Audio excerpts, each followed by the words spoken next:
2 বছরের ছোট্ট মেয়ে শিশু ছিল। নাম তার নাফিসা। তার সবচেয়ে প্রিয় বন্ধু ছিল একটা ছোট্ট ধূসর ইঁদুর, নাম পিপু। পিপু খুব চালাক আর সাহসী।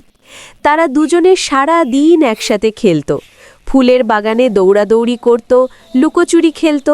নাফিসা পিপুকে তার ছোট্ট হাতে আদর করত, আর পিপু নাফিসার কোলে উঠে লেজ নেড়ে খুশি হতো।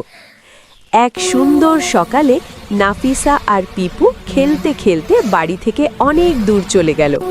তার ছোট্ট পা একটা বড় শক্ত জালে আটকে গেল। ভয় পেয়ে খুব জোরে কাঁদতে লাগলো। আহ আহ মা, পিপু, বাঁচাও আমাকে! তার চোখ দিয়ে অশ্রু গড়িয়ে পড়ছে, শরীর কাঁপছে। কিন্তু পিপু একটুও ভয় পেল না। সে ছোট্ট গলায় বলল, নাফিসা, কাঁদিস না, আমি তোকে বাঁচাবো, আমি খুব চালাক। তারপর পিপু তার ধারালো ছোট্ট দাঁত দিয়ে জালের দড়ি কাটতে শুরু করলো। খচ খচ খচ, একটা দড়ি কাটলো, দুটো কাটলো। জালের দড়ি মোটা, কাটতে অনেক কষ্ট হচ্ছে। পিপু ঘামছে, কিন্তু থামছে না। অনেক চেষ্টার পর অবশেষে জাল ছিঁড়ে গেল। নাফিসা মুক্ত হয়ে মাটিতে বসে পড়ল। নাফিসা খুশিতে পিপুকে জড়িয়ে ধরে চুমু খেলো।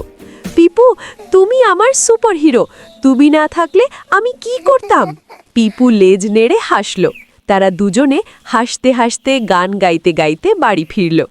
জঙ্গলের পাখিরা তাদের দেখে গান গাইল, ফুলগুলো আরও সুন্দর হয়ে ফুটল। এমন মজার মজার গল্প পেতে সাবস্ক্রাইব করুন।